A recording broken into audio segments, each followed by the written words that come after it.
Hi, I'm Tim Beekman, President of Safari Montage and Chairman of IMS Board. I'd like to welcome you and talk a little bit.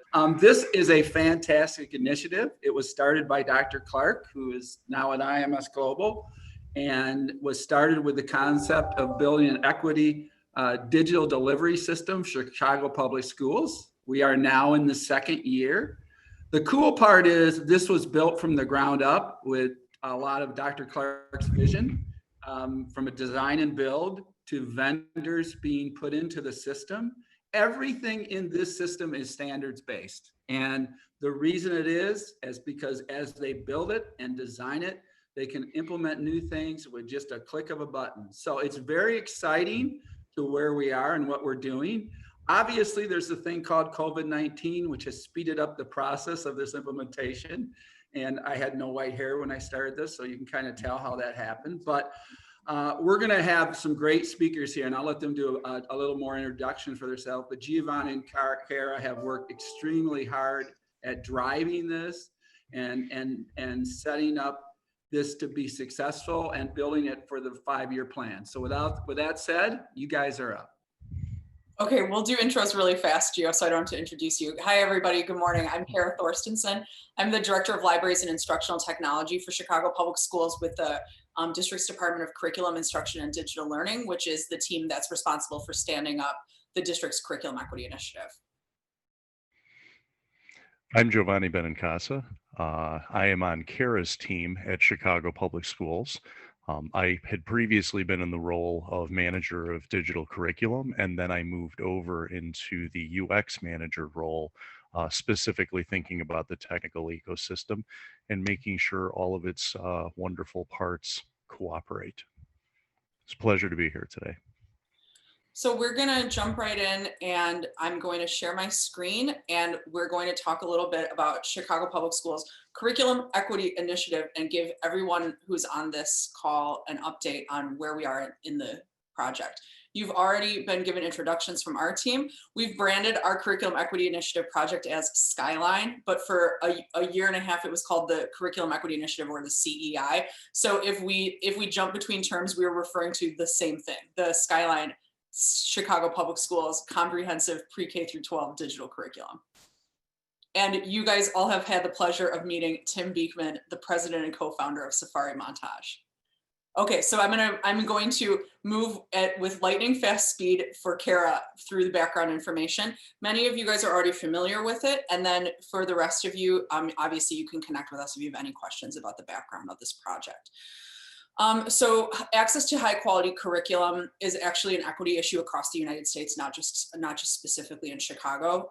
We all know, or many of us know, that traditionally underserved students are less likely to have access to high quality, rigorous grade level learning materials and assignments. And so we had seen this both anecdotally, you don't really see things anecdotally, and learned about it through the research in our time at CPS. And it was decided that it was critical that our district provide a base level of extremely high quality, rigorous curriculum for all of Chicago students. One of the greatest impacts for our students as they head to post-secondary schools, to the city colleges of Chicago, or to your more traditional four-year colleges across the country, is that many of our high school graduates end up in remedial coursework, meaning that they are spending their own money or going into debt to achieve the kind of grade level skills for a 12th grader that will allow them to start to engage in work that will lead toward a bachelor's. And so what we found is that it was putting a drain on our students, both financially, and also led to an enormous increase in students dropping out of school when their commitment to post-secondary ed was not resulting in work that would lead directly to a bachelor's. So, and then in a survey of Chicago Public Schools teachers, we reached out to learn more about if schools currently have curricular materials in the area that folks teach, and how much time schools and teachers spend searching for instructional resources. So in Chicago, when I came here about 2.5 years ago, I was amazed to learn that there was not a universal curriculum, and there was not recommended curriculum in many content areas. So you can see that about almost 50%, 46% of teachers responded that are no curricular materials in the area that they teach whatsoever. And even in cases where schools do have access to curricular materials, they vary in quality dramatically. Then when we talk to teachers about how they find learning content for their students, many search online, and as you can see from the other chart, some as much as 5 to 7 hours or more per week are spent finding materials to teach. So we decided to develop with a hybrid model, meaning that we learned about through the research that was done and the travel that was done by some of our district leadership, including Dr. Clark, Lily McDonough, our colleague in the Chief Education Office, Chief McDade, who is our Chief Education Officer, and then Janice Jackson, who is our Chief Executive Officer. We learned about 2 traditional models for developing curriculum: in-house development, paying teachers to build content around standards, or purchasing from a vendor partner and off the shelf, or what I always call out of the box, because that kind of just makes me think of my own teaching when we would open up the box and pull all the books out.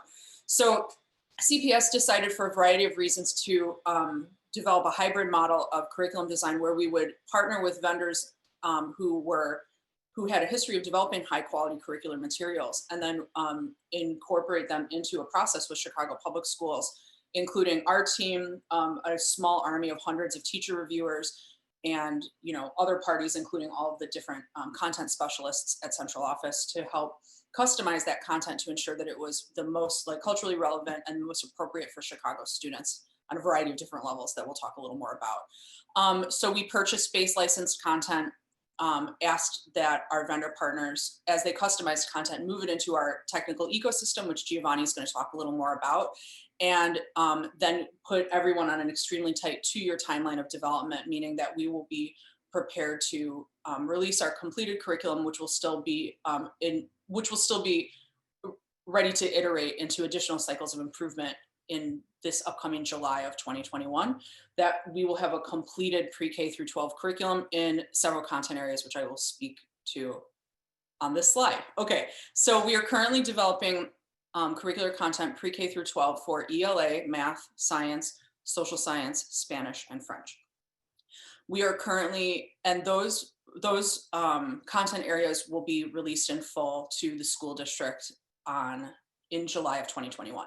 We are currently engaged in the process of developing content in the much earlier stages with arts in 4 disciplines: visual arts, dance, theater, and music, PE and health, Spanish language arts, which is something that's relatively distinctive, and then also in computer science. So those, we don't have projected dates yet for when those future content areas will be released, but the work is in progress, and it's actually kind of fun, for reasons that we do not have time to get into today, to go through the process with a variety of other content areas where the licensed materials from trusted vendors have been less available, just because we have to really think creatively and on our feet about those developments. So we put a lot of customizations into the work, including into all the curriculum, including mini lessons, which allow students for additional challenges, opportunities to review, English learning supports for our large population of English learner students, and also just opportunities to scaffold and build off of learning from prior lessons and units. We've built in explicit supports for diverse learners, both in the content and in the teacher guidance, supports for English learners, alignment to the WIDA standards and can-do descriptors, alignment to social emotional learning standards, and with social emotional supports built into the content. We've asked our partners to come up with creative Chicago-based learning examples that take advantage of the width and breadth of our city, and not just the Bean Cloudgate sculpture downtown or the Sears Tower, which is called the Willis Tower, and also our student instructions translated into Spanish, and where applicable, other Spanish language resources for our many Spanish-speaking students. I will breeze through our curriculum design. We've got screenshots of some of the curricular materials that are being developed for CPS or that have been licensed with customizations. I'm going to move through these really quickly, and we're happy to share any additional information with you guys in the future. So here's an example of some of our ELA content and the texts that we've selected. The text selection for ELA was customized explicitly in partnership with Chicago Public Schools, with my team and the Department of Literacy, to ensure that it really reflected our student body. And we're really proud of the resources and texts that are going to be made available to students and teachers. It's a dramatic departure from what you see in a lot of traditional curriculum for students with regard to ELA. And we feel that, you know, when we talk about windows and mirrors for students for the literature that they read, we feel that they're really going to be able to access learning through seeing themselves and learning about other people in the literature for ELA. There's so much more to say about ELA, and I'm going to speed through these at the speed of light. We've got built-in activities and with the guidance about how to engage students in learning activities to produce like the best outcomes for learning. And all of that is embedded both in the learning, as you can see, there's student-facing directions and then also teacher-facing directions about how to facilitate this work in the teacher materials. For ELA, we also currently, during remote learning, CPS right now is all of our students and teachers are learning remote. We have a foundational skills pilot where we've pulled out some critical phonics learning from the existing ELA curriculum, as well as a transitional English pilot for our students who need additional English language supports while they're remote learning at home. In math, this is just an example of the way that we've incorporated the WIDA standards and the can-do descriptors into math instruction, which early on was a challenge for us and our wonderful vendor partners. And everyone's really stepped up, and we're so excited about the way that English learning students can be served through math instruction. We've got some really cool interactives that are built into our curricular materials. Here's just an example of some customizations related to some of Chicago's traditions. We've got a leading educators K-5 pilot. We're working with a partner to engage our K-5 learners during remote learning with some of the math content that's already been made available to schools in our early release, which was in August. And then we had another in October. Here's an example of a few other interactives that students can engage with for science. We've got all of our assessments built into our platform called Checkpoint, which is actually, it's called School City. And then they've recently got another, there's another name of the company, which I'm sorry, I forget right now. And we have interactive assessments and they're all built in. And then for social science, we're excited to incorporate all of the learning and the critical, culturally relevant work that's so important for social science and civic engagement in Chicago, including addressing counter narratives, talking about everyone's stories, learning about financial literacy, and then also engaging students with learning about African Americans in Chicago, in the United States, in the world, and being explicit about our teaching and the way that we address the communities of color in our city. Gonna keep moving. We're also really excited to be developing content in Spanish and French. Our vendor partners have been wonderful in working with us to create a lot of customizations that bring like contemporary people of color who speak Spanish and French around the world to life, and addressing nations besides our European nations of Spain, France, or Mexico, and bringing like the whole world of Spanish and French speakers to life for our students.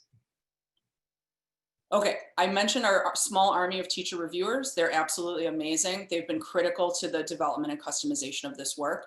And here they are working hard in person in what feels like a different universe. We've been engaging with them virtually for the last 6 or 7 months, and they've been a wonderful asset as we audit our materials and then review them and turn them back in to get them improved and more customized to Chicago. Okay. I'm going to stop sharing and hand it over to Giovanni. I apologize for the speed run. If anybody would like more information about any of those elements, please let me know. Thank you, Kara. And while I'm switching over to the presentation, I just want to mention the thing that really stands out with this system is the amount of stakeholders that we've engaged, both on the curriculum side, as well as within CPS's vast ITS world, because we're doing something a little bit different. The technical ecosystem, and this being a grouping of participants who are familiar with IMS Global, I won't spend a lot of time here. Rather than adopting a single LMS for the entire school district, we embarked on a path of pulling all of our different systems together, leveraging all of the interoperable standards that IMS Global provides. I won't necessarily spend a lot of time walking through the different components of this. Suffice it to say that Safari is our learning object repository. That's where the curriculum lives. Assessments are built within Illuminate's School City assessment platform, which has been rebranded within CPS as Checkpoint. In terms of the standards, obviously, IMS Global's interoperable standards, none of this would be possible without. Our point of service for delivering this content to students is Google Classroom. And then obviously, Follett Aspen is our school information system from which a lot of data is drawn, and we are leveraging Ideato and Clever for our authentication. So this is a screenshot from within Safari Montage, and this is a student view. So this is the way students would experience it. The thing that I would call your attention to is on the side here, we have information about this particular playlist, this lesson playlist. You will also have teacher-facing instructions and student-facing instructions. And this is really the crux of the design challenge for producing this curriculum. On the one hand, we want it to be teacher-led. And it's also more along the lines of a blended curriculum, so it's not entirely made up of online learning. There are plenty of offline experiences like this think, pair, share activity. The reason that I want to call this out is the difficulty of creating something that is intended to be teacher-led, but also has enough student-facing instruction so that it's available for replay purposes on the part of a student or for independent inquiry. So we are trying to address all of those design considerations as we develop this. Here's an example that I'd like to call out the second thing, and that's in the center here. What we have in the iframe is actually coming from our science partner Amplify. So we are able to keep students within a unified user experience while being able to leverage content on platforms outside of CPS. And this is important from a teaching and learning perspective. We know that when what you're learning is new, excuse me, and the manner in which you are learning it is new, those are both counting against cognitive load. So we want to reduce the burden for the student from having to navigate to different places that look and feel and function differently, because we don't want, while trying to take advantage of the vast world of resources, to have the novelty of those resources working against our students' learning. So this is one of the big advantages to being able to deliver this curriculum digitally to students within a unified user experience. So here is a wonderful interactive activity which allows students to play around with energy inputs. The way in which that energy is being captured is being leveraged into mechanical energy and then is producing an output. And students are able to engage with this interactive activity from Amplify, again, from within our digital ecosystem.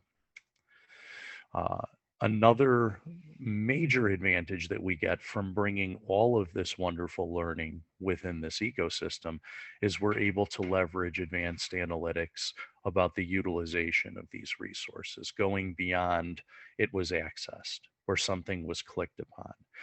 We're able to get insight into the manner in which students are learning digitally, not just utilization statistics.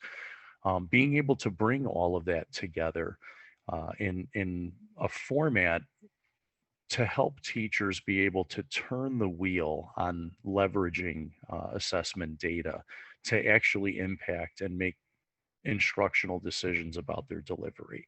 Often we're providing teachers spreadsheet data from snapshot assessments that are given for benchmarking purposes. Here, the vision is to be able to give teachers a very, very robust feedback on the utilization of these resources tied to student performance, which allows teachers then, on the one hand to increase their data literacy, but also to be able to take and act upon this information in a timely manner. Being able to bring this forward in a standards aligned way, particularly in a future where we may be looking closely at prioritizing particular standards for the purposes of accelerating student learning post COVID, these tools could be quite powerful, both at the district level. We subdivide our giant school district into networks, which manage groupings of schools. So at that network level, and certainly at that school and classroom level. Another very, very important component of that data picture is being able to understand these standards alignments within a digital format, such as CASE.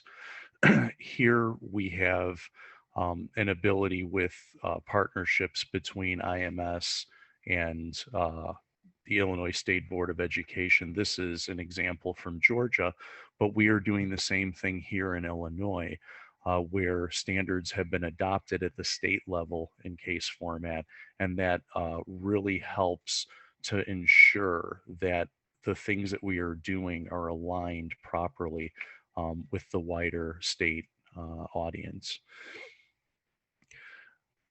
The excitement, at least for me, comes down to as we get into further case specification, naming what mastery looks like for these standards, because there are so many potentials down the road to start moving students in the direction of the kinds of learning that we value, such as project-based learning, independent inquiry, and being able to scaffold all of that and monitor student progress. We are currently taking a lot of time to reach out to teachers, just as we did with the curriculum work, to make sure that we have as many eyes on the development that belong to the actual people who will be utilizing the content. Similarly, we have a parallel process with our users, looking at the platforms and really trying to understand better what their workflows are and where we can bring them critical pieces of information in their usual workflows, rather than trying to get everyone to work in starkly different ways. Here, the idea that we're actually getting to realize some of the promises that we've been making in ed tech for 10, 15 years of lowering that administrative burden. The idea that a teacher has access to a strong baseline curriculum, they have access to robust tools which allow them to differentiate for strong tier one instruction, and that they're able to deliver assessments and push those results without having to do duplicative work in terms of entering data in their school information system from Google Classroom where they did the actual assessment. Teachers are really becoming excited about the ways in which our capacity to make these systems share data in efficient ways can really bring major gains to teachers' utilization of time. So as teachers are seeing this, they are seeing what has been up until this point a very, very diffused ed tech world. This is now making it more sensible, more streamlined, and certainly is leveraging efficiencies by having these plug and play systems share data efficiently. And then at this point, I know we don't have a lot of time, but I did want to, if there is the possibility in the last 5 minutes, certainly our information is available for you to contact us for follow-ups, but we do have about 5 minutes here. If there are any questions, you can either just speak up or pop them in the chat and we'll try to respond as best we can. Will the curriculum be used in person and digital settings, asynchronous and synchronous? That's a great question, because one of the surprising COVID instances was, oh, wow, this is great. You have a digital curriculum. Not exactly. It was never meant to be kids in front of screens clicking through.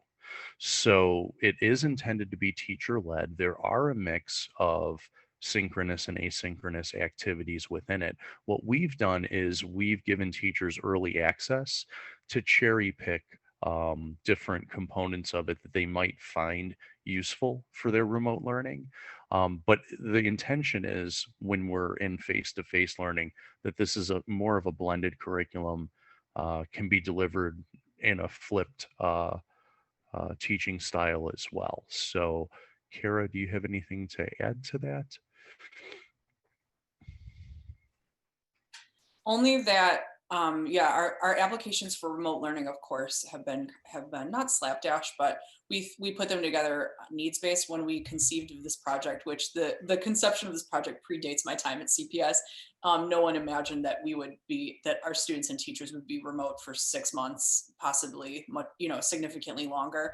So we're really intentionally building it for in-person learning, but we're hoping that, initially one of our ideas about the ways that this could be utilized was for something like snow days. Our students being out of the buildings 2, 3, or 4 days a year, not months upon endless consecutive months. And we would love to be able to empower students and teachers to utilize it for e-learning days and something like that, which would still be like primarily synchronous learning. But right now, as it's being used in the handful of pilots we mentioned, it is being used both synchronously and asynchronously. And there's a question from Dave Gilbert. Is all curriculum iframed into Safari Montage? There's maybe two ways to answer that. Some of the digital assets have been directly ingested into Safari and live on our servers. Some of the other content lives on our partners' platforms. All of that content surfaces within the iframe of that student view that I showed you. And to the next question, which is, what does the student Google Classroom experience look like? The teacher pushes a lesson to Google Classroom, and then a student clicks on that, and it will open in that student view that you saw. So that's what it will launch as, and that would be the student view for consuming the curriculum. If there's a particular activity within that playlist, like a Google Doc, the teacher then can push that individual learning object to their students as an assignment, allowing then the student to complete that assignment with their own editable copy and then submit it for teacher review. So that's how the students are experiencing it at the Google Classroom level. And looking at a few more here. For the standard format for curriculum, who does the work to integrate the vendor content into that format? The vendors are providing us with common cartridge or thin common cartridges for ingestion. Obviously, you would like it if it was just a simple, here's the file, upload it, and everything is clean. There are QA processes that the vendor has to do prior to delivery. We obviously have to do some checks upon receiving that. And that process is the cartridge is built by the vendor and is ingested by CPS. Kara, are you seeing any last ones from a curriculum standpoint that you'd like to address? Just that, just when Giovanni mentioned about pushing playlists or lessons out to students via Classroom, a teacher can also assign an individual learning object. Not, I mean, if she wants to from the lesson, but we're sort of envisioning, you can search, of course, for supplemental learning materials within Safari, and then those can also be pushed out to students, like to enhance learning in whatever capacity. LTI 1.3 with grade pass back to Google Classroom. Right now, we actually don't have we're not able to push grades from Google Classroom to our SIS, but does that answer that question? Gio, you can maybe tackle that. Well, yeah, that's under development. So both on the Google side and on the Illuminate School City checkpoint side, the vision is for the teachers to be able to push those results to Aspen. The development is underway in both of those regards. There is a direct integration being developed between Aspen and Google, as well as our own internal development with School City Illuminate to push those grades across. In terms of the format, I don't believe they're leveraging LTI for that, but we can follow up, Jonathan, if you contact us directly in terms of the tech specs.